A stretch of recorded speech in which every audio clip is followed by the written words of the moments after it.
ഈശോ മിശിഹായ്ക്ക് സ്തുതിയായിരിക്കട്ടെ. ഞാൻ മാണിപ്പറമ്പിലച്ചൻ. ഇന്നലെയും മിനിഞ്ഞാന്നൊക്കെ ചിരോളം മഴ കൊണ്ടു, ചെറുതായിട്ട് കാറ്റടിച്ചു. അതുകൊണ്ട് ചെറിയൊരു പനിയും ഒരു ജലദോഷമൊക്കെ ഉണ്ട്. എങ്കിലും സാരമില്ല. വട്ടോളിയച്ചനും അദ്ദേഹം പ്രതിനിധാനം ചെയ്യുന്ന വിമതരും പിന്നെ അവരെ സപ്പോർട്ട് ചെയ്യുന്ന മുന്നേറ്റക്കാരും ഇവരുടെ എല്ലാം ചോദ്യങ്ങൾ മെത്രാന്മാരോടാണ്, മാണിപ്പറമ്പിലച്ചനോടല്ല. മെത്രാന്മാരാണ് ഉത്തരം പറയേണ്ടത്. അവർ ഉത്തരം പറയുന്നുണ്ടായിരിക്കാം, അല്ലെങ്കിൽ അവർ മൗനമായിരിക്കാം ഉത്തരം, ചിലപ്പോൾ അവർ ചേർത്ത് പിടിക്കലായിരിക്കും ഉത്തരം. എങ്കിലും ഈ ചോദ്യങ്ങളെല്ലാം പരസ്യമായി കിടക്കുന്നത് കൊണ്ട്, പൊതുസമൂഹത്തിൽ പൊതുമണ്ഡലത്തിൽ കിടക്കുന്നത് കൊണ്ട് ജനങ്ങൾക്ക്, സത്യവിശ്വാസികൾക്ക് ആശയക്കുഴപ്പം ഉണ്ടാകാതിരിക്കാൻ വേണ്ടിയാണ് ഞാൻ പരസ്യമായി ഉത്തരം നൽകുന്നത്. വാസ്തവത്തിൽ ഇത് വട്ടോളിയച്ചന് മാത്രമുള്ളൊരു പ്രശ്നമല്ല. വിമത വൈദികരിൽ ബഹുഭൂരിപക്ഷവും ഈ വട്ടോളിയച്ചൻ്റെ പോലെ വികലമായ കാര്യങ്ങളാണ് പഠിപ്പിക്കുന്നത്. പലപ്പോഴും നുണകളാണ് പ്രചരിപ്പിക്കുന്നത്. അതുകൊണ്ട് സത്യവിശ്വാസികൾ സത്യം തിരിച്ചറിയണം എന്നുള്ള ഒരൊറ്റ ലക്ഷ്യത്തോടു കൂടിയാണ് ഞാൻ ഈ മറുപടി നൽകുന്നത്.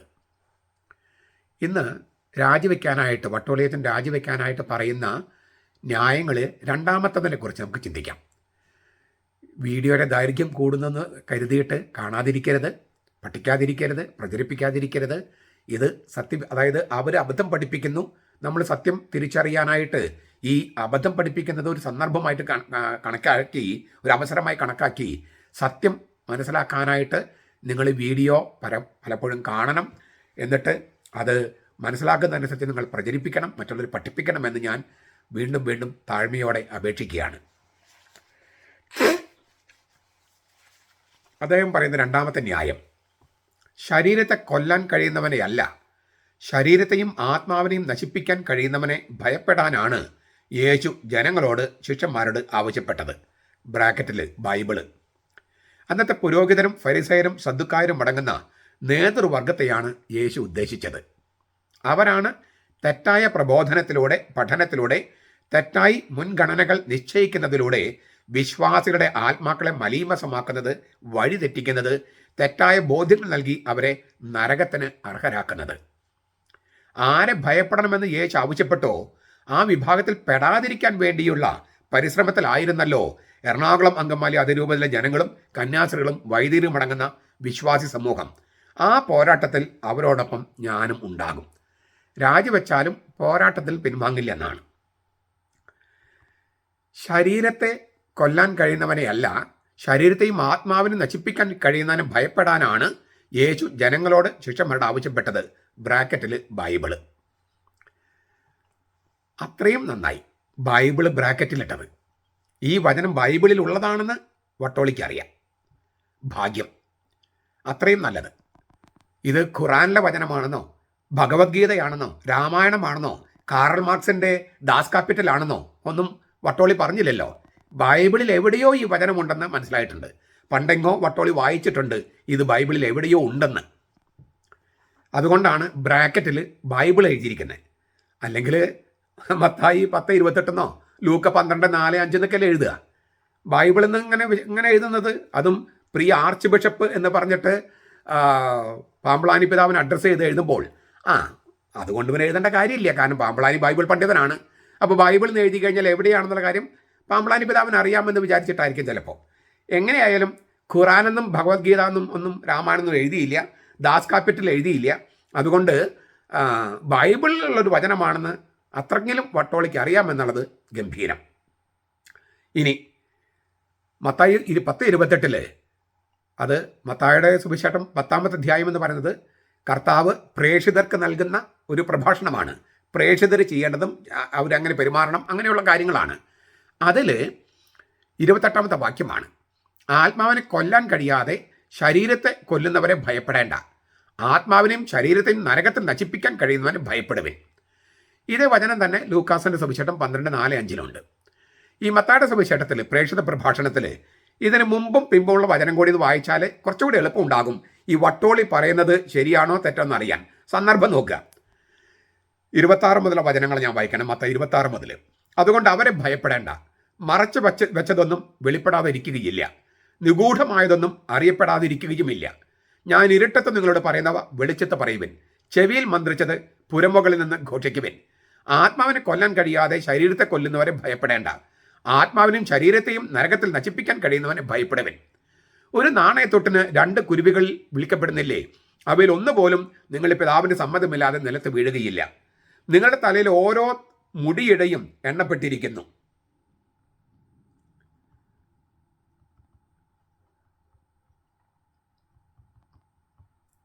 ആകയാൽ ഭയപ്പെടേണ്ട, നിങ്ങൾ അനേകം കുരുവികളെക്കാൾ വിശേഷതയുള്ളവരാണല്ലോ.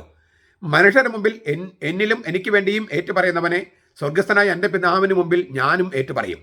മനുഷ്യരുടെ മുമ്പിൽ എന്നെ തള്ളിപ്പറയുന്നവനെ സ്വർഗസ്ഥനായ എൻ്റെ പിതാവിന് മുമ്പിൽ ഞാനും തള്ളിപ്പറയും.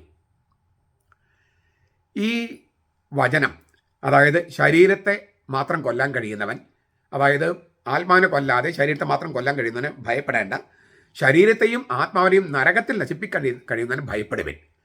ഈ വചനം വട്ടോളിയച്ചൻ പറയുന്നത് അന്നത്തെ പുരോഹിതനും ഫരിസയരും സദ്ദുക്കാരും അടങ്ങുന്ന നേതൃവർഗത്തെയാണ് യേശു ഉദ്ദേശിച്ചത് എന്നാണ്. വട്ടോളിയും വിമതൻ മുന്നേറ്റക്കാരും. വാസ്തവത്തിൽ അത് ശരിയാണോ വട്ടോളി? ആണോ?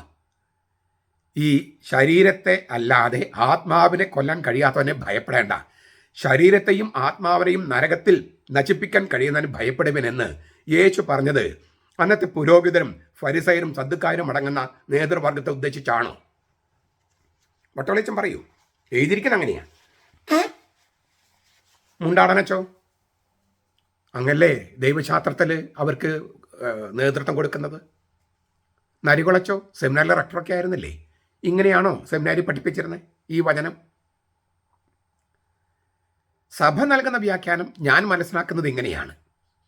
വട്ടോളി പോലുള്ളവരുടെ അബദ്ധ സിദ്ധാന്തം നമുക്ക് സഭ പഠിപ്പിക്കുന്ന സത്യവിശ്വാസവും ശരിയായ വചന വ്യാഖ്യാനവും ഗ്രഹിക്കാനുള്ള സന്ദർഭമായി അവസരമായി കരുതുക. തെറ്റിനെ എതിർത്തുകൊണ്ടാണ് ശരി തെളിയിക്കപ്പെടുന്നത്. അതിനാൽ സഭ നൽകിയിരിക്കുന്ന വ്യാഖ്യാനം ഞാൻ മനസ്സിലാക്കുന്നത് ഇങ്ങനെയാണ്. നിങ്ങൾക്ക് വട്ടോളിച്ചൻ്റെ വ്യാഖ്യാനമാണോ അതോ സഭ നൽകുന്ന കത്തോലിക്ക സഭ നൽകുന്ന വ്യാഖ്യാനമാണോ സ്വീകരിക്കേണ്ടതെന്ന് നിങ്ങൾക്കിത് കേട്ട് കഴിഞ്ഞിട്ട് തീരുമാനിക്കാം. ശരീരത്തെ അല്ലാതെ ആത്മാവിനെ കൊല്ലാൻ കഴിയുന്നവനെ, അല്ലേ, ശരീരത്തെ മാത്രം കൊല്ലുക, ആത്മാവിനെ കൊല്ലാൻ കഴിയാത്തവന് പേടിക്കേണ്ട കാര്യമില്ല. ശരീരത്തെയും ആത്മാവിനെയും കൊല്ലാൻ കഴിയുന്നവന് പേടിക്കുക എന്നാണ് ഈ പറഞ്ഞതിനർത്ഥം. സുവിശേഷ പ്രഘോഷണം പേടിപ്പെടുത്തുന്ന ശുശ്രൂഷയാണ് എന്ന് തന്നെയാണ് കർത്താവ് പറയണേ. സുവിശേഷ പ്രഘോഷണം പേടിപ്പെടുത്തുന്ന ശുശ്രൂഷയാണ്. കർത്താവ് ഒരു മറയുമില്ലാതെ പറയാണ്. മറ്റ് മതസ്ഥരും യേശുവിൽ വിശ്വസിക്കാത്തവരും ഈ വട്ടോളിയെ പോലുള്ളവ, ഈ വിമതരും മുന്നേറ്റക്കാരും ഒക്കെ ഈ യഥാർത്ഥ സുവിശേഷ പ്രഘോഷണം പറഞ്ഞാൽ സംശയത്തോടെ വീക്ഷിക്കും. എൻ്റെ ഈ വീഡിയോയുടെ താഴെ കുറേ പേര് പച്ച തെറി പറഞ്ഞു വന്നിരിക്കുന്നില്ലേ? എന്താണ് അവരുടെ പ്രശ്നം? അവർക്ക് സത്യം അറിയില്ല, സുവിശേഷം അറിയില്ല. എതിർക്കണമെന്ന് അവരുടെ നേതാക്കന്മാർ പറഞ്ഞിട്ടുണ്ട്. അതുകൊണ്ട് മായും പോയും പോകുന്നൊക്കെ വെച്ചിട്ട് ഇങ്ങനെ തെറികൾ പറഞ്ഞു വിടുകയാണ്. വല്ല ബോധമുണ്ടോ അവർക്ക്? ഞാൻ പറയുന്ന ഏതെങ്കിലും ഒരു ആർഗ്യുമെന്റിനെ ഖണ്ഡിക്കാനുള്ള വിവരമില്ല, എന്നിട്ട് വെറുതെ തെറി പറയുക. തെറി പറയും മാത്രമല്ല, ഈ വേണ്ടാതീനങ്ങൾ പറയുക. അവരുടെ മനസ്സ് മുഴുവൻ മലീമസമാണ്. അപ്പം സുവിശേഷം പ്രഘോഷിക്കുക എന്ന് പറഞ്ഞാൽ പേടിപ്പെടുത്തുന്ന ശുശ്രൂഷ തന്നെയാണ്. ഇത്തരം ഈ മറ്റ് മതസ്ഥരെ എതിർക്കാം, സുവിശേഷത്തെ എതിർക്കുന്ന ഉള്ളിലുള്ളവർ, സഭയ്ക്ക് ഉള്ളിലുള്ളവരും എതിർക്കാം.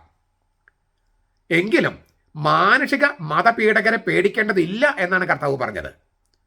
ശരീരത്തെ പീഡിപ്പിക്കാനോ ജീവൻ എടുക്കാനോ അവർക്ക് കഴിഞ്ഞേക്കും. ശരീരത്തെ പീഡിപ്പിക്കാനോ നമ്മുടെ പ്രാണൻ എടുക്കാനോ അവർക്ക് കഴിഞ്ഞേക്കും. എന്നാൽ നമ്മുടെ ആത്മാവിനെ നശിപ്പിക്കാൻ അവർക്ക് കഴിയുമോ? യേശുവിൽ വിശ്വസിക്കുന്നവർ എപ്പോഴും ഓർക്കേണ്ടത് ഈ ഭൗമിക ജീവിതം ക്ഷണികമാണ്, സ്വർഗത്തിലെ ജീവിതമോ ശാശ്വതവും. കത്തോലിക്ക സഭയുടെ മതബോധനം 363. ഇത് എപ്പോഴും നമ്മൾ ഓർക്കണം. ഇഹലോകത്ത് കുറച്ച് നാളത്തേക്ക് നമുക്ക് ജീവിതം ഉള്ളൂ. ശാശ്വതമായി നമ്മൾ ദൈവത്തിൻ്റെ ലോകത്ത് ജീവിക്കേണ്ടവരാണ്. അത് ബോധ്യപ്പെടുത്താൻ വേണ്ടിയാണ് കർത്താവീശോ മിശിഹ ദേഹം, ദേഹി, ആത്മാവ് എന്നീ 3 തലങ്ങളിലേക്കും കൈ ചൂണ്ടുന്നത്. ഇതേ അർത്ഥത്തിൽ മത്തായിയുടെ സുവിശേഷം തന്നെ 16-ാമത്തെ അധ്യായം 25-26 കർത്താവ് ഇങ്ങനെ പറയുന്നുണ്ട്. ആരെങ്കിലും തൻ്റെ ജീവൻ രക്ഷിക്കാൻ ആഗ്രഹിച്ചാൽ അത് നഷ്ടപ്പെടുത്തും. എന്നെ പ്രതി ആരെങ്കിലും തൻ്റെ ജീവൻ നഷ്ടപ്പെടുത്തിയാൽ അത് കണ്ടെത്തും. ഒരു മനുഷ്യൻ ലോകം മുഴുവൻ നേടിയാലും തൻ്റെ ജീവൻ നഷ്ടപ്പെടുത്തിയാൽ അവൻ എന്ത് പ്രയോജനം? അല്ല, തൻ്റെ ജീവൻ വീണ്ടെടുക്കാൻ മനുഷ്യൻ എന്ത് മറുവില കൊടുക്കും? ജീവൻ രക്ഷിക്കാൻ ആഗ്രഹിച്ചാൽ ജീവൻ നഷ്ടപ്പെടുത്തും. അതായത് രക്തസാക്ഷിത്വം ഒഴിവാക്കാൻ ശ്രമിച്ചാൽ നമ്മൾ ശരിയായ ജീവൻ നഷ്ടപ്പെടുത്തുമെന്നാണ് കർത്താവ് പറയണേ. അപ്പം ജീവൻ എന്ന വാക്കിന് രണ്ട് ധ്വനികളുണ്ട്. ഒന്ന് ശാരീരിക ജീവൻ, പിന്നെ ഒന്ന് ആധ്യാത്മിക ജീവൻ. രണ്ടർത്ഥങ്ങളിലും കർത്താവ് ഈ തിരുവചനം, രണ്ടർത്ഥങ്ങളും ഈ ജീവനുള്ള രണ്ടർത്ഥങ്ങളും ഈ വചനത്തിൽ കർത്താവ് ഉപയോഗിച്ചിട്ടുണ്ട്. അപ്പം അതുകൊണ്ട് ഇങ്ങനെ ഗ്രഹിക്കാം, ദേഹം, ദേഹി, ആത്മാവ് എന്ന ത്രിവിധ ജീവതത്വമാണ് മനുഷ്യൻ. 1 തെസ്സലോനിക്ക ലേഖനം 5:23. ദേഹം, ദേഹി, ആത്മാവ്, ബോഡി, സോൾ ആൻഡ് സ്പിരിറ്റ്. ഞാൻ കഴിഞ്ഞ ദിവസം പറഞ്ഞു, ദൈവം സൃഷ്ടിച്ച ആത്മാവിന് നമ്മുടെ മാതാപിതാക്കളെ ശരീരം കൊടുത്തപ്പോഴാണ് നമ്മൾ ജനിച്ചതെന്ന്. ദൈവം സൃഷ്ടിച്ച ആത്മാവ്, അതിനൊരു ഹൃദയമുണ്ട്, അതിനൊരു ദൈവം സൃഷ്ടിച്ച ആത്മാവെന്ന് ഞാൻ പറഞ്ഞത് ദേഹി എന്ന് പറയുക, അപ്പോൾ കുറച്ച് എളുപ്പമുണ്ടാവും. സോള്, ദൈവം സൃഷ്ടിച്ച സോള്, ദേഹിക്ക് അതിനൊരു ആത്മാവുണ്ട്, സ്പിരിറ്റ് ഉണ്ട്. ആ സ്പിരിറ്റിൻ്റെ ഗുണങ്ങളാണ് ഈ പരിശുദ്ധാത്മാവിൻ്റെ 7 ദാനങ്ങൾ എന്ന് പറയണേ. ബോധം, ബുദ്ധി, അറിവെന്നൊക്കെ പറയുന്നുണ്ടല്ലോ. അപ്പോൾ ദേഹിയുടെ ഹൃദയത്തിലുള്ള ആത്മാവ്, ദേഹം, ബോഡി, ദേഹി, സോള്, സ്പിരിറ്റ്, ആത്മാവ്, ഇങ്ങനെ മനസ്സിലാക്കണം. എന്നാലാണ് നമുക്കത് കൃത്യമായിട്ട് അറിയുള്ളൂ. നമുക്ക് മലയാളത്തിൽ സോളിനും സ്പിരിറ്റിനും ആത്മാവെന്ന വാക്ക് ഉപയോഗിക്കുന്നതിന് കൺഫ്യൂഷൻ ഉണ്ടാകും. അതുകൊണ്ടാണ് ഞാൻ ദേഹം, ദേഹി, ആത്മാവെന്ന് ഉപയോഗിക്കണേ. ഞാൻ ഒന്നുകൂടി പറയാം. 1 തെസ്സലോനിക്കർക്ക് 1-ാമത്തെ ലേഖനം 5:23 പൗലോസിലേക്ക് പറയാണ്, നമ്മൾ 3 ത്രിവിധ തത്വമാണ് മനുഷ്യൻ. നമ്മൾ ശരീരം, ആത്മാവെന്ന് പലപ്പോഴും പറയും. പൗലോസ് പറയണത് പോരാ, ദേഹം, ദേഹി, ആത്മാവെന്ന് പറയണം. ദൈവം സൃഷ്ടിച്ച ദേഹിക്ക് ഒരു ആത്മാവുണ്ട്, ദൈവം സൃഷ്ടിച്ച സോളിന് ഒരു സ്പിരിറ്റ് ഉണ്ട്. ആ സ്പിരിറ്റിൻ്റെ 7 ഗുണങ്ങളാണ് ബോധം, ബുദ്ധി, അറിവെന്ന് പറഞ്ഞുള്ള ഈ ആത്മാവിൻ്റെ 7 ഗുണങ്ങൾ. അപ്പോൾ ശരീരത്തെയും ആത്മാവിനെയും, അതായത് ശരീരത്തെയും സ്പിരിറ്റിനെയും ബന്ധിപ്പിക്കുന്നത് ദേഹിയാണ്, സോള്. ശരീരത്തെയും സ്പിരിറ്റിനെയും ബന്ധിപ്പിക്കുന്നത് സോളാണ്. ശരീരത്തെയും ആത്മാവിനെയും ബന്ധിപ്പിക്കുന്നത് ദേഹിയാണ്. അതിന് ഉള്ള ഗ്രീക്ക് വാക്ക് പ്സീക്കെ എന്നാണ്. പ്സീക്കെ, സൈക്കോളജി എന്നുള്ള വാക്ക് വരുന്ന അവിടെ നിന്നാണ്. പ്സീക്കെ ജീവൻ എന്നും ഭാഷപ്പെടുത്താം. അപ്പോൾ ശരീരത്തിലെ ജീവനെ, സോള്, മരണത്തിൽ രക്ഷിക്കാൻ ശ്രമിച്ചാൽ ശരീരത്തിലെ ആത്മാവ്, സ്പിരിറ്റ് നഷ്ടപ്പെടും. ഇതൊന്നുകൂടി കേൾക്കണേ. ശരീരത്തിലെ ജീവനെ, സോള്, മരണത്തിൽ രക്ഷിക്കാൻ നമ്മൾ ശ്രമിച്ചാൽ ശരീരത്തിലെ ആത്മാവ്, സ്പിരിറ്റ് നമുക്ക് നഷ്ടപ്പെടും. മറ്റൊരു വിധത്തിൽ പറഞ്ഞാൽ, ഭൂമിയിൽ യേശുവിന് വേണ്ടി ജീവൻ നഷ്ടപ്പെടുത്തുന്നവര് സ്വർഗത്തിൽ അത് തേജസ്സോടെ കണ്ടെത്തും. ഭൂമിയിൽ യേശുവിന് വേണ്ടി ജീവിക്കാതെ നമ്മുടെ പ്രാണൻ ഈ ഭൗമിക ജീവൻ രക്ഷിക്കാൻ ആഗ്രഹിച്ചാൽ അവർക്ക് സ്വർഗത്തിൽ തേജസ്സോടെ ജീവൻ ഉണ്ടാകില്ല. അപ്പോൾ ജീവിക്കാനായി മരിക്കുക എന്നൊരു ചൊല്ല് പറയില്ലേ? നമ്മൾ നിത്യമായി ജീവിക്കണമെങ്കിൽ ഇപ്പോൾ നമ്മളിവിടെ മരിക്കേണ്ടതുണ്ട്. മരിക്കാന്ന് പറഞ്ഞാൽ ശാരീരിക മരണം മാത്രമല്ല ഉദ്ദേശിക്കുന്നത്, നമ്മുടെ പല ആഗ്രഹങ്ങളും ത്യജിക്കേണ്ടി വരും. പേടിപ്പിക്കാൻ ആളുകൾ ഉണ്ടാകും. അവരെ പേടിക്കാതെ സുവിശേഷം പ്രഘോഷിക്കണം. അപ്പോൾ അവരുടെ ചിലപ്പോൾ നമ്മുടെ ശാരീരിക പ്രാണനെടുക്കും, പക്ഷേ നമ്മുടെ സ്പിരിറ്റ് രക്ഷപ്രാപിക്കും. ഇതാണ് കർത്താവ് പറഞ്ഞത്. ഈ ആത്മാവിനെയും ശരീരത്തെയും നശിപ്പിക്കാൻ കഴിവുള്ളവർ മെത്രാന്മാരാണോ? അന്നത്തെ പുരോഹിത വർഗത്തെയും സദുക്കായരെയും പിന്നെ ഫരിസയനും ആ നേതൃത്വത്തെയാണോ കർത്താവ് പറഞ്ഞത് ശരീരത്തെയും ആത്മാവിനെ നശിപ്പിക്കാൻ കഴിവുള്ളവർ? അങ്ങനെയാണ് വട്ടോളി പഠിപ്പിക്കുന്നത്, വിമതരെ പഠിപ്പിക്കുന്നത്, മുന്നേറ്റക്കാരും പഠിപ്പിക്കുന്നത്. അതാണോ കർത്താവ് ഉദ്ദേശിച്ചത്? അല്ല. പിന്നെ എന്താണ് കർത്താവ് ഉദ്ദേശിച്ചത്? എല്ലാം വെളിപ്പെടുത്തുകയും നീതിയും ന്യായം നോക്കി വിധിക്കുകയും ചെയ്യുന്ന ദൈവത്തിലുള്ള വിശ്വാസമാണ് ഭയത്തെ മറികടക്കാനുള്ള മാർഗമെന്നാണ് കർത്താവ് പറഞ്ഞത്. എല്ലാം വെളിപ്പെടുത്തുകയും നീതിയും ന്യായം നോക്കി വിധിക്കുകയും ചെയ്യുന്ന ദൈവത്തിലുള്ള വിശ്വാസമാണ് ഏത് മനുഷ്യനും പേടിക്കാതെ ജീവിക്കാനുള്ള മാർഗം. എന്ന് വെച്ചാൽ രോഗം വന്നോ വാർദ്ധക്യം ബാധിച്ചോ മരിക്കുന്നതിനേക്കാൾ നല്ലതാണ് യേശുവിനും അവൻ്റെ സുവിശേഷത്തിനും വേണ്ടി രക്തസാക്ഷിയായി ജീവൻ ഹോമിക്കുന്നത്. ഒരുപാട് തെളിവുകൾ ചരിത്രത്തിലുണ്ട്. AD 30 സ്നാപക യോഹന്നാൻ കൊല്ലപ്പെടുകയായിരുന്നു. AD 33 യേശു കൊല്ലപ്പെടുകയായിരുന്നു. AD 42 യാക്കോബ്, സെബദിയുടെ മകൻ യാക്കോബ് കൊല്ലപ്പെടുകയായിരുന്നു. AD 35 സ്തെഫാനോസ് കൊല്ലപ്പെടുകയായിരുന്നു. 62 62 യേശുവിൻ്റെ സഹോദരൻ എന്നറിയപ്പെടുന്ന യാക്കോബ് കൊല്ലപ്പെടുകയായിരുന്നു. 64 പത്രോസ് കൊല്ലപ്പെടുകയായിരുന്നു. 67 പൗലോസ് കൊല്ലപ്പെടുകയായിരുന്നു. 72 തോമാസ് ലീഗ ഇന്ത്യയിൽ കൊല്ലപ്പെടുകയായിരുന്നു. രക്തസാക്ഷിത്വമാണ് ക്രിസ്ത്യാനികൾക്കുള്ള നല്ല മരണം. അതിലൂടെയാണ് നമ്മൾ നിത്യമായ തേജസ്സിൽ കർത്താവിനടുത്ത് ജീവിക്കുക. യേശുവിൻ്റെ കുരിശിലെ മരണം ലോകാവസാനത്തോളം സജീവമായി നിലനിർത്തുന്നത് രക്തസാക്ഷികളാണ്, നമ്മളാണ് രക്തസാക്ഷികൾ. അപ്പോൾ അതുകൊണ്ട് തന്നെ അവനോടൊപ്പം നിത്യ തേജസ്സിൽ നമ്മൾ വാഴുകയും ചെയ്യും. ഈ അർത്ഥത്തിൽ പറഞ്ഞിട്ട് കർത്താവ് പറയാണ്, ആത്മാവിനെയും ശരീരത്തെയും കൊല്ലാൻ കഴിയുന്നവനെ ഭയപ്പെടുവിൻ. രണ്ട് തരത്തിലാണ് ഈ വചനത്തിന്റെ പൊരുൾ കത്തോലിക്ക സഭ മനസ്സിലാക്കിയാണ്. കത്തോലിക്ക സഭ മനസ്സിലാക്കിയിരിക്കുന്നത് വട്ടോളിയും കൂട്ടറുമല്ല. ഒന്ന് നെഗറ്റീവായിട്ട്, അതായത് ചതിയും വഞ്ചനയും കബളിപ്പിക്കലും ഉപയോഗിച്ച് നമ്മെ പ്രലോഭിപ്പിക്കാനും പാപത്തിൽ വീഴ്ത്താനും സാത്താന് കഴിയുമെന്നതിനാൽ നമ്മുടെ ആത്മാവിൻ്റെ ഏറ്റവും വലിയ ശത്രു സാത്താനാണ്. അതിനാൽ അവനെ പേടിക്കണം. എല്ലാ തരത്തിലും അവനെതിരെ പൊരുതുകയും വേണം.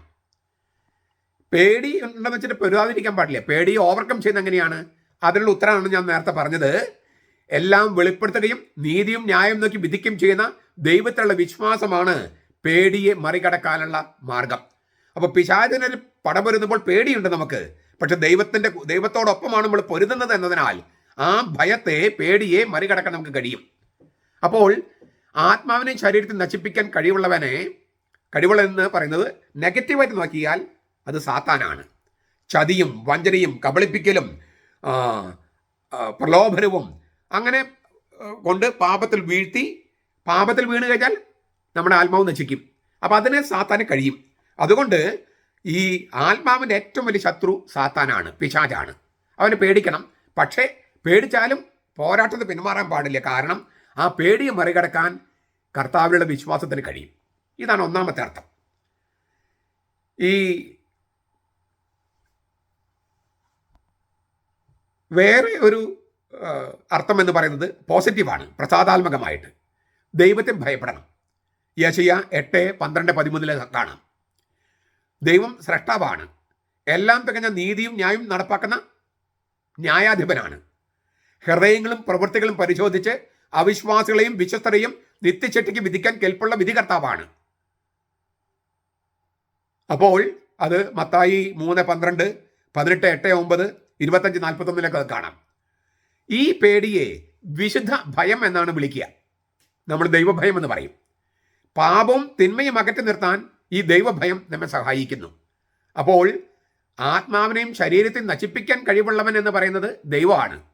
ഒന്നുകിൽ നെഗറ്റീവായിട്ട് നോക്കിയാൽ സാത്താനാണ്, പ്രസാദാത്മകമായിട്ട് പോസിറ്റീവായി നോക്കിയാൽ ദൈവമാണ്. ഇതാണ് കത്തോലിക്ക സഭ പഠിപ്പിക്കുന്നത്. വേറെ ചില വ്യാഖ്യാനങ്ങൾ കൂടിയുണ്ട്. ഈ നിത്യശിക്ഷയേക്കാൾ പേടിക്കേണ്ടത് നിത്യശിക്ഷയിലേക്ക് നയിക്കുന്ന പ്രലോഭനങ്ങളെയും പാപങ്ങളെയുമാണെന്നാണ് ചിലർ വ്യാഖ്യാനിക്കണേ. ഈ വട്ടോളിയെയും വിമതരെയും പിശാചിനേക്കാൾ നമ്മൾ പേടിക്കണം. കാരണം എന്താണ്? സാത്താനേക്കാൾ നമ്മൾ പേടിക്കേണ്ടത് അവരെയാണ്. കാരണം അവരാണ് ദൈവജനത്തെ പ്രലോഭിപ്പിച്ച്, ഈ അൽമായ മുന്നേറ്റക്കാരെ പ്രലോഭിപ്പിച്ച് വഴി തെറ്റിക്കുന്നതിനായി പിശാചിന്റെ ഏജന്റുമാരായി പ്രവർത്തിക്കുന്നത്. പിശാച് പോലും ഈ വിമതരുടെയും മുന്നേറ്റക്കാരുടെയും നുണകളുടെ മുമ്പിൽ തോറ്റുപോകും. കർത്താവ് യേശു മിശിഹാ ഈ വിമതരുണ്ടാകുന്നതിന് മുമ്പാണ് പിശാചിനെ കുറിച്ച് കർത്താവ് യേശു മിശിഹാ പറഞ്ഞത് അവൻ നുണയനും നുണയുടെ പിതാവുമാണെന്ന്. ഈ വട്ടോളിയെ പോലുള്ളവരെയും വിമത വൈദികരെയും പോലുള്ളവരെയും പിന്നെ മുന്നേറ്റക്കാരെയും കർത്താവ് അവരെക്കുറിച്ച് ചിന്തിച്ചിരുന്നെങ്കിൽ പിശാചിനെ കുറിച്ച് ഇങ്ങനെ പറയുമായിരുന്നില്ല. കാരണം പിശാചിനേക്കാൾ നുണയനും നുണയുടെ പിതാവുമായിട്ട് പ്രവർത്തിക്കുന്നത് ഈ പറഞ്ഞ മുന്നേറ്റക്കാരും വിമതനുമാണ്. ഞാൻ ഇതേക്കുറിച്ച് ഇവരുടെ പെരുനുണകളെക്കുറിച്ച് നാളെ പറയാം. അത് നാളത്തെ വീഡിയോ നിങ്ങൾ മിസ്സാക്കാൻ പാടില്ല. അത്രയും പ്രധാനപ്പെട്ട ഒരു സംഗതിയാണ് അത്. നമ്മൾ കണ്ടതും കേട്ടതും, അതായത് ഈ വട്ടോളി ഇങ്ങനെ രാജിക്കത്ത് എഴുതിയത് ഒരു നിലയ്ക്ക് നന്നായി. ഇവർ എന്ത് അബദ്ധമൊക്കെ പഠിപ്പിക്കുന്നത് എനിക്ക് കൃത്യമായിട്ട് അറിയില്ലായിരുന്നു. ഈ രേഖ കിട്ടിയപ്പോഴാണ് ഇവർ പഠിപ്പിക്കുന്ന അബദ്ധങ്ങളുടെ ആഴം എനിക്ക് മനസ്സിലായത്. അപ്പം അതുകൊണ്ട് നാളത്തെ വീഡിയോ നിങ്ങൾ കണ്ടോളോ, ഇന്നത്തെയും കണ്ടോളോ, നാളത്തെയും കണ്ടോളോ. അതായത് ഈ വട്ടോളിയും വിമതരും ഒക്കെ പിശാചിനേക്കാളും വലിയ നുണയനായിട്ട് മാറിയിരിക്കുക, പെരും നുണയൻ. അപ്പോൾ കർത്താവിൻ്റെ വാക്കുകൾ പിശാചിനെ കുറിച്ചുള്ളത് അവൻ നുണയനും നുണയുടെ പിതാവുമാണെന്നാണ്. ഞാനിപ്പോൾ അതൊന്ന് ഇവരെക്കുറിച്ച് പറയുമ്പോൾ ഈ വിമതരും മുന്നേറ്റക്കാരും പെരും നുണയരും പെരും നുണയുടെ പിതാക്കന്മാരുമാണെന്ന് ഞാൻ പറയുക. അത്രമാത്രം നുണയാണ് അവർ പറഞ്ഞുണ്ടാക്കണേ. അതേക്കുറിച്ച് നാളെ കൂടുതൽ വിശദമായി കാണാം. ദൈവഭയമുള്ളവർ ദൈവത്തെ അല്ലാതെ മറ്റാരെയും പേടിക്കേണ്ടതില്ല. ദൈവഭയം ഇല്ലാത്തവർക്കോ ദൈവത്തെ ഒഴികെ മറ്റെല്ലാത്തിനെയും പേടിക്കേണ്ടി വരുന്നു. ഇതാണ് ഈ വട്ടോളിക്ക് സംഭവിച്ചിരിക്കുന്നത്. അതായത് ഈ വിമതർക്കും സംഭവിച്ചിരിക്കുന്നത്. അവർ പറയുന്നത് മെത്രാന്മാരും ഈ മെത്രാൻ സിനഡുമാണ് ആത്മാവിനെയും ശരീരത്തെയും ഒരുമിച്ച് നരകത്തിൽ നശിപ്പിക്കുന്നതെന്നാണ്. നമ്മുടെ മെത്രാന്മാർക്ക് കുറെ പിഴവുകളൊക്കെ ഉണ്ട്. പക്ഷേ നമ്മുടെ ആത്മാവിനെയും ശരീരത്തെയും ഒരുമിച്ച് നരകത്തിൽ നശിപ്പിക്കാൻ കഴിവുള്ളവരല്ല നമ്മുടെ മെത്രാന്മാർ. ദൈവത്തെക്കാൾ കഴിവുള്ളവരാണോ മെത്രാന്മാർ? അങ്ങനെയാണ് വട്ടോളി പറയണേ. ഈ ശരീരത്തെയും ആത്മാവിനെയും ഒരുമിച്ച് നശിപ്പിക്കാൻ കഴിവുള്ളത് എന്ന് കർത്താവീശോമിശിഹ പറഞ്ഞത് പിശാചിനെ കുറിച്ചോ അല്ലെങ്കിൽ ദൈവത്തെക്കുറിച്ചോ പറഞ്ഞത് വട്ടോളി പറയുന്നത് അന്നത്തെ പുരോഹിത ഫരിസയ സദ്ദുക്കയ നേതൃത്വത്തെക്കുറിച്ചാണെന്നാണ്. അപ്പോൾ അവർക്ക് ദൈവത്തെക്കാളും കഴിവുണ്ടെന്നാണ് പറയണേ. ഞാൻ ആദ്യമായിട്ട് ഇങ്ങനെ ഒരു വ്യാഖ്യാനം കേൾക്കുന്നത്. സഭ അങ്ങനെ വ്യാഖ്യാനം നൽകിയിട്ടതായിട്ട് എൻ്റെ അറിവിലില്ല. പിന്നെ നശിപ്പിക്കാൻ എന്ന വാക്ക് ഉപയോഗിച്ചിട്ടുള്ളൂ, കൊല്ലാൻ എന്ന് പറഞ്ഞിട്ടില്ല. ആത്മാവിനെയും ശരീരത്തെയും നശിപ്പിക്കാൻ, കൊല്ലാൻ എന്ന് പറഞ്ഞിട്ടില്ല. എന്ന് വെച്ചാൽ ആത്മാവിനെ കൊന്നുകളയും എന്നല്ല പറഞ്ഞിരിക്കുന്നത്. ആത്മാവിന് ഒരു തരത്തിൽ അമരത്വമുണ്ട്. ഇപ്പം സ്വർഗത്തിലേക്ക് കടക്കാൻ പറ്റില്ല. സ്വർഗത്തിലേക്ക് പ്രവേശിക്കണമെങ്കിൽ കർത്താവീശോമിശിഹ, അതായത് സ്വർഗത്തിൻ്റെ കവാടം തുറന്ന, ഈ നിത്യജീവന്റെ കവാടം തുറന്ന, പുതിയ ജനസിലുള്ള ജീവൻ ആരംഭിച്ച ആ യേശുക്രിസ്തുവിനോട് ചേർന്ന് നിൽക്കണം. അപ്പോൾ ആത്മാവിന് അമരത്വമുണ്ട്. അത് സ്വർഗത്തിലാകണമെന്നില്ല, നരകത്തിലുമാകാം. അതുകൊണ്ടാണ് കൊല്ലാൻ എന്ന് പറയാതെ നശിപ്പിക്കാൻ എന്ന് പറഞ്ഞിരിക്കുന്നത്. ഇനി വട്ടോളിയുടെ വ്യാഖ്യാനം നോക്കുക. ആത്മാവിനെയും ശരീരത്തെയും കൊല്ലാൻ കഴിയുന്നവനെ ഭയപ്പെടുവിൻ എന്ന് യേശുക്രിസ്തു ശിഷ്യന്മാരോടും ജനങ്ങളോടും പറഞ്ഞത് അന്നത്തെ പുരോഹിത സദ്ദുക്കായ ഫരിസയ സഭ നേതൃത്വത്തോടാണ്, മത നേതൃത്വത്തെ ഉദ്ദേശിച്ചാണ്. എന്നിട്ട് അദ്ദേഹം പറയുക, അവരാണ്, സഭാ നേതൃത്വമാണ് തെറ്റായ പ്രബോധനത്തിലൂടെ, പഠനത്തിലൂടെ, തെറ്റായി മുൻഗണനകൾ നിശ്ചയിക്കുന്നതിലൂടെ വിശ്വാസികളുടെ ആത്മാക്കളെ മലീമസമാക്കുന്നത്, വഴിതെറ്റിക്കുന്നത്, തെറ്റായ ബോധ്യങ്ങൾ നൽകി അവരെ നരകത്തിന് അർഹരാക്കുന്നത്. ആരെ ഭയപ്പെടുന്ന യേശു ആവശ്യപ്പെട്ടോ ആ വിഭാഗത്തിൽ പെടാതിരിക്കാൻ വേണ്ടിയുള്ള പരിശ്രമത്തിലായിരുന്നല്ലോ എറണാകുളം അങ്കമാലി അതിരൂപതയിലെ ജനങ്ങളും കന്യാസ്ത്രീകളും വൈദികരും അടങ്ങുന്ന വിശ്വാസി സമൂഹം. ആ പോരാട്ടത്തിൽ അവരോടൊപ്പം ഞാനും ഉണ്ടാകും. എനിക്ക് ഈ എല്ലാവരോടും ചോദിക്കാനുണ്ട്, മെത്രാന്മാരോടടക്കം. മെത്രാന്മാരാണ് തെറ്റായ പ്രബോധനത്തിലൂടെ ദൈവജനത്തെ നരകത്തിന് അർഹരാക്കുന്നത്.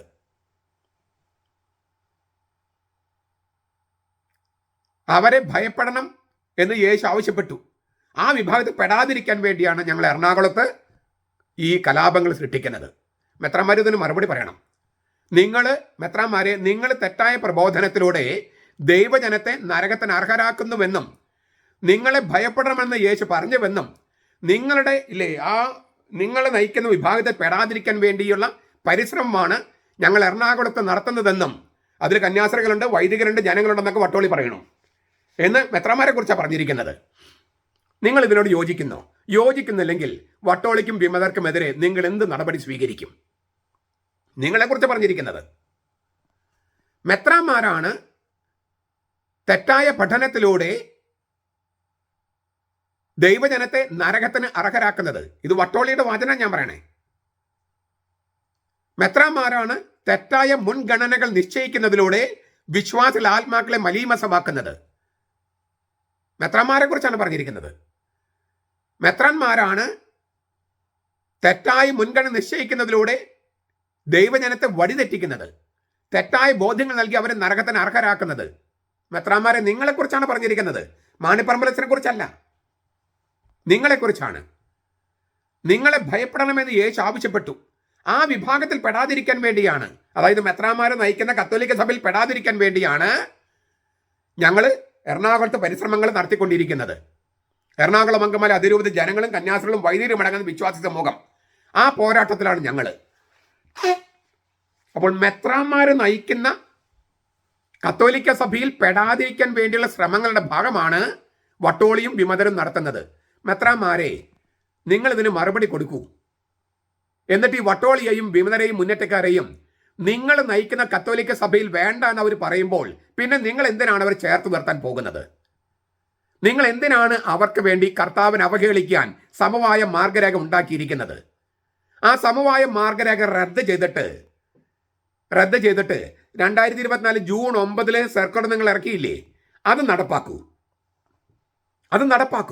ഇല്ലെങ്കിൽ വട്ടോളിയെ പോലെയുള്ള ഒരുപാട് വട്ടന്മാർ നിങ്ങൾക്കെതിരെ വന്ന് ആ വട്ടന്മാർ കത്തോലിക്ക സഭയിൽ ജനങ്ങളെ കൺഫ്യൂഷനിലാക്കി. എല്ലാവർക്കും എല്ലാ കാര്യങ്ങളും അറിയില്ല ജനങ്ങൾക്ക്. അതുകൊണ്ട് ഒരു അച്ഛൻ ഇങ്ങനെ പറയുമ്പോൾ ഈ വട്ടോളിയത്തിൻ്റെ ഇടവകയിലൊക്കെ ഓരോ ആളുകളുടെ ഇന്റർവ്യൂ ഒക്കെ എടുത്തിട്ട് ചില പത്രങ്ങൾ കിട്ടില്ലേ, കത്തോലിക്ക സഭയെ നശിപ്പിക്കണമെന്ന് ആഗ്രഹിക്കുന്ന മാധ്യമങ്ങൾ ഇല്ലേ, ഞങ്ങളുടെ ചങ്കാണ്, ഞങ്ങളുടെ പൊന്നാണ്, ഞങ്ങൾ എന്ന് പറഞ്ഞ് വിടുന്നില്ലേ. ഇതൊക്കെ സത്യമാണെന്ന് വിചാരിക്കുന്ന കുറേ പേരുണ്ടാവും. മാധ്യമങ്ങൾക്ക് അത് വേണം. കാരണം എന്തിനാണ്? മാധ്യമങ്ങളുടെ ഈ പ്രോഡക്റ്റ് എന്ന് പറയുന്നത് നുണകളാണ്, പ്രത്യേകിച്ചും കത്തോലിക്ക സഭയ്ക്കെതിരെയുള്ള പ്രോഡക്റ്റ്. അതുകൊണ്ട് അവരത് പ്രചരിപ്പിക്കും. പത്രങ്ങൾക്ക് അവരുടെ സർക്കുലേഷൻ കൂട്ടി കാശ് കിട്ടല്ലേ വേണ്ടത്. മാത്രമല്ല കത്തോലിക്ക സഭ മോശമാണെന്ന് വരുത്തി തീർക്കേണ്ടത് അങ്ങനെയുള്ള പത്രങ്ങൾ നടത്തുന്ന അവരുടെ ഒരു അജണ്ടയാണ്. അപ്പോൾ ഈ സാധാരണക്കാർക്ക് കൺഫ്യൂഷൻ ഉണ്ടാകും. ഇതെല്ലാം പത്രങ്ങളിൽ വരുന്നു, സോഷ്യൽ മീഡിയയിൽ വരുന്നു. അപ്പോൾ നിങ്ങൾ ഇതിന് മറുപടി കൊടുക്കണം. മാണിപ്രപഞ്ചം മാത്രം കൊടുത്താൽ പോരാ. ഞാൻ ഒന്നുകൂടി പറയാം, വട്ടോളിയുടെ വാചനങ്ങളാണ് ഞാൻ പറയണേ. മെത്രാന്മാരാണ് തെറ്റായ പ്രബോധനത്തിലൂടെ, പഠനത്തിലൂടെ, തെറ്റായ മുൻഗണനകൾ നിശ്ചയിക്കുന്നതിലൂടെ വിശ്വാസികളുടെ ആത്മാക്കളെ മലീമസമാക്കുന്നത്, വഴിതെറ്റിക്കുന്നത്, തെറ്റായ ബോധ്യങ്ങൾ നൽകി അവരെ നരകത്തിന് അർഹരാക്കുന്നത്. ആരെ ഭയപ്പെടണമെന്ന് യേശു ആവശ്യപ്പെട്ടോ ആ വിഭാഗത്തിൽ പെടാതിരിക്കാൻ വേണ്ടിയുള്ള പരിശ്രമമാണ് എറണാകുളം അങ്കമാലി അതിരൂപത ജനങ്ങളും കന്യാസികളും വൈദ്യുതിയും അടങ്ങുന്ന വിശ്വാസി സമൂഹം ചെയ്യുന്നത്.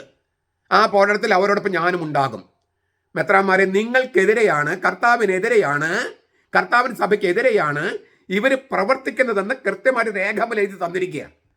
അത് പ്രിയപ്പെട്ട ആർച്ച് ബിഷപ്പ് എന്ന് പറഞ്ഞ് പാമ്പളാനി പിതാവിനെ അഡ്രസ്സ് ചെയ്തിട്ട്, പാമ്പളാനി പിതാവിൻ്റെ കയ്യിൽ രേഖയില്ലേ? ഞാൻ പറയുന്നതിൽ സത്യമുണ്ടെങ്കിൽ നിങ്ങൾ ഇതിന് മറുപടി കൊടുക്കൂ. മാർപ്പാപ്പയും സീറോ മലബാർ സഭയിലെ മെത്രാന്മാരുമാണ് വട്ടോളിയുടെ വീക്ഷണത്തിൽ തെറ്റായ പ്രബോധനം നൽകി നരകത്തിന് അർഹരാക്കുന്നത് വിശ്വാസികളെ. തെറ്റായി മുൻഗണനകൾ നിശ്ചയിക്കുന്നതും ദൈവജനത്തെ നരകശിക്ഷയ്ക്ക് അർഹരാക്കുന്നതും മാർപ്പാപ്പയും മെത്രാന്മാരുമാണത്രേ. വിശ്വാസിൽ ആത്മക്കളെ മലീമസമാക്കുന്നത് മാർപ്പാപ്പയും മെത്രാന്മാരുമാണത്രേ. ഇത് വട്ടോളി എഴുതി തന്നിരിക്കുന്ന കാര്യം പറയണേ. വിശ്വാസികൾ നരകത്തിന് അർഹരാക്കുന്നത് മാർപ്പാപ്പയും സീറോ മലബാർ മെത്രാന്മാരുമാണത്രേ. ഈ വാക്കുകളൊക്കെ വരുന്നത് കത്തോലിക്ക പുരോഹിതനിൽ നിന്നാണോ അതോ ഒരു പെന്തക്കോസ്തക്കാരിൽ നിന്നോ?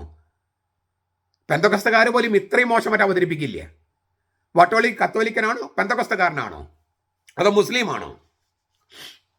എൻ്റെ വീഡിയോ കേൾക്കാനായിട്ട് കുറേ പെന്തക്കോസ്തക്കാരെയും യഹോവ സാക്ഷികളൊക്കെ വരാറുണ്ട്. പെന്തക്കോസ്തക്കാരെ, ദൈവസഭക്കാരെ, പിന്നെ ക്രിസ്റ്റ ഡെൽഫിയൻസ്, യഹോവ സാക്ഷികൾ, കുറേ പേര് അങ്ങനെ എൻ്റെ വീഡിയോ കേൾക്കാൻ വരുന്നുണ്ട്. നിങ്ങൾ വട്ടോളി കൊണ്ടുപോയിക്കോളൂ. കാരണം നിങ്ങൾ പറയുന്നത് പോലെ മാർപ്പാപ്പയും മെത്രാന്മാരുമാണ് ദൈവജനത്തെ നരക ശിക്ഷയ്ക്ക് അർഹരാക്കുന്നതെന്ന് പഠിപ്പിക്കുന്ന ഒരാളാണ് വട്ടോളി. കത്തോലിക്കരെ അങ്ങനെ പഠിപ്പിക്കില്ല, കത്തോലിക് പുരോഹിതന്മാരും അങ്ങനെ പഠിപ്പിക്കില്ല.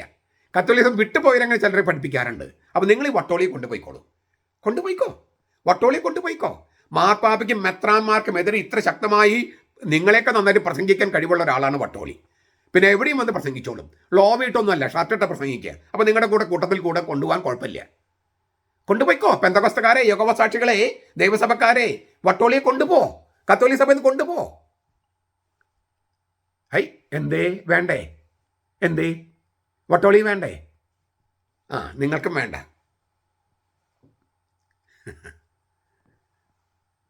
പെന്തക്കോസ്തക്കാർക്കും ദൈവസഭക്കാർക്കും വേണ്ട വട്ടോളിയെ. എന്താ കാര്യം? ഈ വചനവ്യാഖ്യാനത്തോട് അവരും യോജിക്കില്ല. പിശാചിനെക്കുറിച്ചോ ദൈവത്തെക്കുറിച്ചോ പറയുന്നത് സീറോ മലബാർ സഭയിലെ മെത്രാന്മാരെ കുറിച്ചാണെന്ന് പറയുന്നത് പെന്തക്കോസ്തക്കാരും അതിനോട് യോജിക്കില്ല. കത്തോലിക്ക സഭയുടെ മെത്രാന്മാരുടെ മാർപ്പാപ്പയുടെ ഒക്കെ അവർക്ക് പെന്തക്കോസ്തക്കാർക്ക് ദേഷ്യമുണ്ട്. പക്ഷെ എന്ന് കരുതിയിട്ട് മാർപ്പാപ്പയാണ് പിശാചെന്നും മാർപ്പാപ്പയാണ് ദൈവമെന്നൊന്നും അവർ വ്യാഖ്യാനിക്കില്ല. എനിക്ക് അത്ഭുതം തോന്നുന്ന കാര്യം, മാർപ്പാപ്പയുടെയും മെത്രാന്മാരുടെ നേതൃത്വത്തിലുള്ള കത്തോലിക്ക സഭ എന്ന വിഭാഗത്തിൽ പെടാതിരിക്കാൻ വേണ്ടിയാണത്രേ എറണാകുളത്തെ പാതിരി കലാപം. മാർപ്പാപ്പയുടെയും മെത്രാന്മാരുടെ നേതൃത്വത്തിലുള്ള കത്തോലിക്ക സഭ എന്ന വിഭാഗത്തിൽ പെടാതിരിക്കാൻ വേണ്ടിയാണത്രേ എറണാകുളത്തെ പാതിരി കലാപം. പിന്നെ എന്തിനാണ്, എനിക്ക് സംശയം ഇതാണ്, എന്തിനാണ് അവർ മാർപ്പാപ്പയുടെ കീഴിൽ ഞങ്ങൾ ഏകം സ്വതന്ത്ര സഭ ഉണ്ടാക്കുന്ന പറയണേ? മാർപ്പാപ്പയും മെത്രാന്മാരും നേതൃത്വം നൽകുന്ന കത്തോലിക്ക സഭ, ആ കത്തോലിക്ക സഭയാണ് ജനങ്ങളെ നരകത്തിലേക്ക് തള്ളുന്നതെന്ന് ഇവർ വ്യാഖ്യാനിക്കുകയും പിന്നെ ഇതേ മാർപ്പാപ്പയുടെ കീഴിൽ ഞങ്ങൾ ഏകം സ്വതന്ത്ര സഭ ഉണ്ടാകുമെന്ന് പ്രചരിപ്പിക്കുകയും ചെയ്യുന്നത് എന്തുകൊണ്ട്? ഈ നരകത്തിലേക്ക് തള്ളാൻ കഴിവുള്ള മാർപ്പാപ്പയും മെത്രാന്മാരുള്ള കത്തോലിക്ക സഭയിലാണോ, ആ കത്തോലിക്ക സഭയുടെ നേതൃത്വത്തിലാണോ ഏകം സ്വതന്ത്ര സഭ ഉണ്ടാകേണ്ടത്? എന്തിനാണ് മാർപ്പാപ്പി ഇതുപോലെ അപമാനിക്കുന്നവരും നിന്ദിക്കുന്നവരും പരിഹസിക്കുന്നവരും തെറ്റായ ആരോപണങ്ങൾ ഉയർത്തുന്നവരും അനുസരിക്കാത്തവരും മാർപ്പാപ്പയുടെ പേരിൽ ഏകം സ്വതന്ത്ര സഭ ഉണ്ടാക്കാൻ നടക്കണേ? മാർപ്പാപ്പയുടെ പേര് പറഞ്ഞില്ലെങ്കിലേ എറണാകുളത്തിൽ മാത്രമല്ല വേറെ എവിടെയും നേരും നെറിവുമുള്ള തന്തയ്ക്ക് പറഞ്ഞിട്ടുള്ള ഒരൊറ്റ കത്തോലിക്കനും അവർക്ക് കിട്ടില്ല. മാർപ്പാപ്പയുടെ കീഴിലല്ല ഈ ഏകം സ്വതന്ത്ര സഭ എന്ന് വിചാരിച്ചാൽ നേരും നെറിവുമുള്ള തന്തയ്ക്ക് പറഞ്ഞ ഒരു കത്തോലിക്കിനും അവർക്ക് കിട്ടില്ല. അതുകൊണ്ടാണ് മാർപ്പാപ്പ നരകത്തിലേക്ക് തള്ളിവിടുന്നതെന്ന് പറഞ്ഞിട്ടും മാർപ്പാപ്പയുടെ കീഴിൽ ഏകം സ്വതന്ത്ര സഭ എന്ന് പറഞ്ഞ് നടക്കണേ. കാരണം എന്താ? നേരും നെറിവുള്ളവർ കിട്ടാൻ ഇതല്ലാതെ മാർഗമില്ലെന്ന് വിചാരിച്ചിട്ടാ. മാർപ്പാപ്പയാണ് എല്ലാത്തിനും കുറ്റക്കാരൻ, സീറോ മലബാർ സഭയെ മല്ല മെത്രാന്മാരാണ് എല്ലാത്തിനും കുറ്റക്കാര്. എന്നിട്ട് അവരുടെ കീഴിൽ തന്നെയാണ് ഏകം സ്വതന്ത്ര സഭ. ഇത് തട്ടിൽ പിതാവിനും പാമ്പളാനി പിതാവിനും കേൾക്കണം, അവർക്ക് ഇത് കിട്ടേണ്ടതാണ്. ഇങ്ങനെയുള്ള വട്ടോളിമാരെയാണ് ചേർത്ത് പിടിച്ചിട്ട് സീറോ മലബാർ സഭ എന്ന് പറയുന്ന ആ സുറിയാനി കത്തോലിക്ക സഭയെ ഒറ്റ കൊടുക്കുന്നത് തട്ടിൽ പിതാവും പാമ്പളാനി പിതാവും. ഈ വട്ടോളിയെ പോലെ മാർപ്പാപ്പയ്ക്കും മെത്രാമാർക്കുമെതിരെ രേഖാമൂലം പ്രചരിപ്പിക്കുന്നവരെ ചേർത്ത് പിടിക്കാൻ വേണ്ടി 96% എന്ന സത്യവിശ്വാസങ്ങളെ ഒറ്റിക്കൊടുത്ത് കർത്താവിന് സ്ഥിരമായി അവമാനിക്കാൻ സമമായ മാർഗരേഖ ഉണ്ടാക്കിയ തട്ടിൽ പിതാവും പാമ്പളാനി പിതാവും, എന്നിട്ട് അവർക്ക് ഒത്താശ ചെയ്യുന്ന മറ്റ് മെത്രാന്മാര്, ഇത് രേഖാമൂലമാണ്. ഞാൻ പറഞ്ഞതുണ്ടാക്കിയതല്ല, വട്ടോളി എഴുതി കാര്യത്തിന് ഞാൻ അങ്ങനെ ആവർത്തിച്ചിട്ടേ ഉള്ളൂ. മെത്രാന്മാരുടെ മുഖ്യ ചുമതല എന്താണ്? കത്തോലിക്ക സഭയുടെ വിശ്വാസ സത്യങ്ങൾ കൃത്യമായി പഠിപ്പിക്കുക, അല്ലേ? അതല്ലേ ബൈബിള് വെച്ചിട്ടല്ലേ മെത്രാൻ പട്ടം കിട്ടിയത്? സുവിശേഷത്തിൽ അടങ്ങിയിരിക്കുന്ന ക്രിസ്തീയ സിദ്ധാന്തങ്ങൾ, വിശ്വാസ സംഹിത അത് കൃത്യമായി പഠിപ്പിക്കാന്നാണ്. അതിനെതിരെ വരുന്ന പ്രബോധനങ്ങളെ ചെറുത്തു നിൽക്കാന്നാണ്. ഇത് രേഖാമൂലമാണ് പാമ്പളാനി പിതാവിന് എഴുതി കൊടുത്തിരിക്കുന്നത്.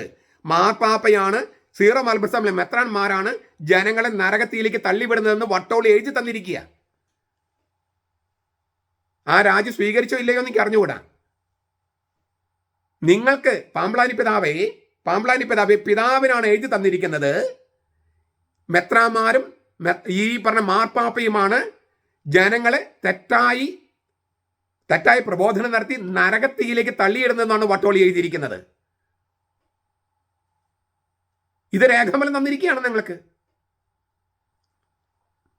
എന്നിട്ട് നിങ്ങൾ മറുപടി കൊടുക്കുന്നുണ്ടോ ഇല്ലയോ, നടപടി എടുക്കുന്നുണ്ടോ ഇല്ലയോ? അത് ഇനിയും ചേർത്ത് പിടിക്കാൻ വേണ്ടിയിട്ട് ഇനിയും മുന്നിട്ടിറങ്ങുമോ? അവരുമായി ചർച്ചയ്ക്ക് പോകുമോ?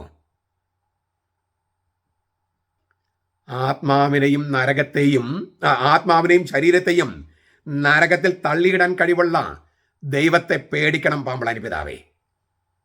അങ്ങയുടെ ശരീരത്തെയും ആത്മാവിനെയും നരകത്തിൽ നശിപ്പിക്കാൻ കഴിവുള്ള ദൈവത്തെ അങ്ങ് പേടിക്കണം. ഇതിൽ കൂടുതലൊന്നും പറയാൻ ഞാൻ ആഗ്രഹിക്കണില്ല. വട്ടോളിക്ക് മറുപടി കൊടുക്കാൻ ഞാൻ ആളല്ല. കാരണം അവരത്രമാത്രം ഹൃദയ കാഠിന്യം ബാധിച്ച വട്ടോളിയിൽ കൂടെയുള്ളവരും അത്രമാത്രം ഹൃദയ കാഠിന്യം ബാധിച്ചവരാണ്. അവർക്ക് മാനസാന്തരം കർത്താവ് കൊടുക്കുന്നതിൽ കൊടുക്കട്ടെ. പക്ഷെ പാമ്പളാനി പിതാവ് ഇതിന് മറുപടി കൊടുക്കണം. അങ്ങയെ അഡ്രസ്സ് ചെയ്തിട്ടാണ് ഇത്ര വലിയ പാഷാണ്ഡത, ഇത്ര വലിയ വേദവിപരീതം എഴുതി വെച്ചിരിക്കുന്നത്. നടപടി എടുക്കുന്നില്ലെങ്കിൽ ഇതിൻ്റെ കോപ്പികളുമായിട്ട് ഞങ്ങൾ രേഖകളെല്ലാം ശേഖരിക്കുകയാണ്. ഞങ്ങളുടെ ദിവസം വരും, ഈ ദൈവജനത്തിൻ്റെ ദിവസം വരും. കർത്താവ് ഞങ്ങൾക്കൊരു ദിവസം തരും. ഇങ്ങനെയുള്ള വേദവിപരീതത്തിനെതിരെ, അബദ്ധത്തിനെതിരെ നടപടിയെടുക്കാത്ത മെത്രാന്മാർക്കെതിരെ പ്രതികരിക്കാൻ ദൈവജനത്തിന് ദൈവം നൽകുന്ന ഒരു ദിവസം വരും. ആ ദിവസത്തിന് വേണ്ടി ഞങ്ങൾ കാത്തിരിക്കുകയാണ്, എല്ലാ രേഖകളും ശേഖരിച്ച്. നമ്മുടെ കർത്താവ് ഈശോ മിശിഹായുടെ കൃപയും പിതാവായ ദൈവത്തിൻ്റെ സ്നേഹവും പരിശുദ്ധാത്മാവിൻ്റെ സഹവാസവും നാം എല്ലാവരോടും കൂടി ഉണ്ടായിരിക്കട്ടെ, ഇപ്പോഴും എപ്പോഴും എന്നേക്കും. ആമേൻ.